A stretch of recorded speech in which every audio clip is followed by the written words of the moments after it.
Cats have this strange talent that feels almost supernatural. They can hear a treat bag crinkle from 2 rooms away, even if you try to open it like you're defusing a bomb. But the moment you say, "get off the table," suddenly they act like they've never heard human language in their life. That contrast is the selective hearing paradox, and if you've ever felt personally ignored by a creature you pay rent to feed, you're not alone. But here's the real twist. Cats aren't less intelligent than dogs. They're not stubborn in the way people think. They're running on a completely different social operating system, and once you understand how that system works, your cat starts making a lot more sense. In this video, I'm going to reveal 5 specific words that science shows cats truly understand, and more importantly, I'll explain why the 3rd word on this list can quietly determine the quality of your entire relationship. To understand why cats respond the way they do, we have to start with a basic fact of evolutionary psychology. Dogs were shaped through thousands of years of domestication to cooperate closely with humans, so they're like eager students who thrive on approval, teamwork, and instructions. Cats, on the other hand, are closer to what scientists call self-domesticated, meaning they weren't bred to obey in the same way. They were shaped to survive efficiently and independently around humans. A dog tends to think, "What do you want me to do?" While a cat tends to think, "Is this worth my energy?" And that difference isn't disrespect, it's strategy. In fact, research led by Dr. Atsuko Saito from the University of Tokyo showed that cats can distinguish their owner's voice and human speech from background noise, but instead of reacting dramatically, they often respond in subtle ways like ear movements, head turns, or shifts in attention rather than running over like a dog would. The genius is there, but it's the quiet kind, like the student in the back of the classroom who understands everything yet refuses to raise their hand unless it benefits them. Now let's break down the 5 golden words your cat actually understands, starting with the one most owners say every single day, usually with hope in their voice and disappointment in their eyes. The first word is no, and cats absolutely understand it, but not in the way you want them to. Dogs often learn no as a boundary, something emotionally linked to rules and approval, but cats treat no like a data point in a negotiation. When you say no, your cat is not hearing a moral law, they're hearing information. They're scanning your tone, your posture, the consequences, and the odds of you following through, then making a cost-benefit decision in real time. And interestingly, studies on feline personality and cognition suggest that cats who are more bold and better at problem solving can also be the ones most likely to ignore negative commands, not because they don't understand, but because they're confident enough to test limits. That's why no often fails as a standalone tool, and the smarter approach is to replace prohibition with redirection. Instead of only saying no, you give your cat a better yes, like an approved perch, a scratching post nearby, or a toy that steals their attention away from whatever crime they were about to commit. The second word your cat understands is their name, and this one is more powerful than most people realize because it functions like a social anchor. Many cats can filter their name out of normal human speech the same way humans can catch their own name in a noisy room. And that's because your cat's brain learns to tag that sound as personally relevant. But there's a catch. Cats don't respond best to authority. They respond best to clarity and emotional safety.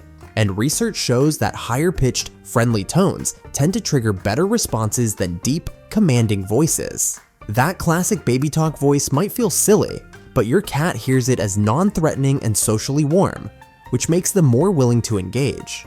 The biggest mistake people make is using their cat's name as a warning sign, because if Lily always comes right before a bath, a nail trim, or a carrier, your cat can develop what looks like selective deafness, but is actually name aversion.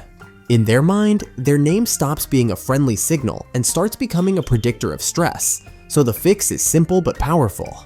Make their name mean good things again by pairing it with gentle attention, play, or small rewards when nothing bad is about to happen. Now we arrive at the third word, the one that quietly decides whether your cat feels like your companion or your coworker, and it's the phrase, "come here."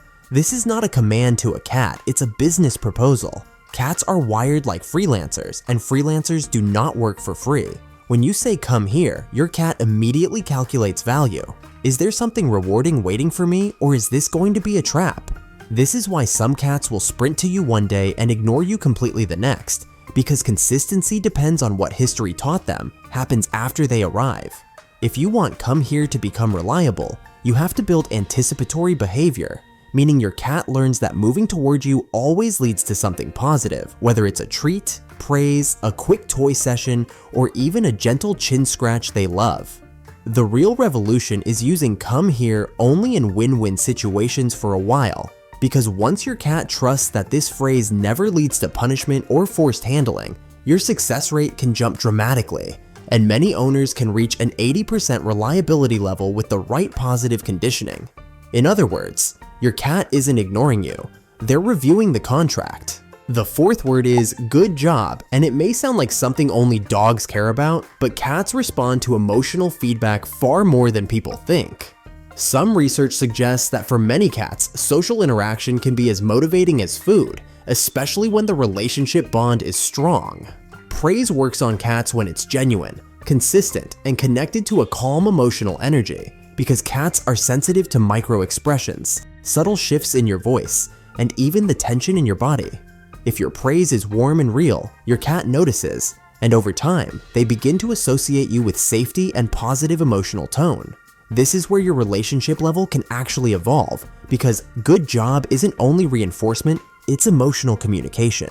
A simple routine, like greeting your cat calmly each morning, using their name softly, praising them when they approach, and offering a short moment of connection can set the emotional tone of the entire day, and cats who start their day with affiliative contact often become more secure, more social, and less reactive overall. The fifth word is food or treat. And yes, this one is real, but it works because the cat brain is built for pattern recognition and classical conditioning. Over time, a specific sound becomes a neurological bridge to expectation, meaning the word itself can trigger a dopamine-based anticipation response, even before your cat sees the bowl. But here's something fascinating. Some cats recognize the phonetics of the word, meaning the sound pattern itself matters, while others respond mostly to context, like you walking toward the kitchen, opening a drawer, or touching the food container. If you want to test what your cat truly understands, try saying the word in a completely different room with no movement toward the kitchen and see what happens. If your cat's ears turn, their head lifts, or they start following you, that's recognition. If they don't react until you start walking to the food area, that's context-based learning. Either way, your cat is tracking language far more than most people assume, just on their own terms. So why do cats still choose to ignore us even when they understand the words? The first reason is that unlike dogs, cats don't have a biological need for human approval to feel secure, so they don't automatically perform tasks just to make you happy.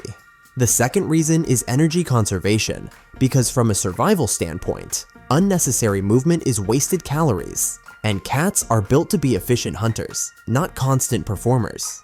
And the third reason is the relationship category in your cat's mind, because cats don't see humans as masters, they see us as cohabitants or even parent figures, meaning the bond is based on shared space and trust, not obedience. When you see your cat through that lens, their behavior becomes less frustrating and more logical, because they're not disobeying, they're choosing. And choice is the core of feline psychology. The real takeaway is this: communication with a cat is a negotiation, not a dictatorship. And once you stop trying to control your cat the way you would control a dog, you start building something better than obedience. You build trust, predictability, and a bond where your cat actually wants to cooperate. Now I want to hear from you, because every cat household has its own secret language. What is the one word only you and your cat seem to understand? The word that instantly gets a reaction every single time. And if this video helped you understand your cat a little better, please hit the like button and subscribe to the channel, because we've got more simple, powerful cat insights coming next.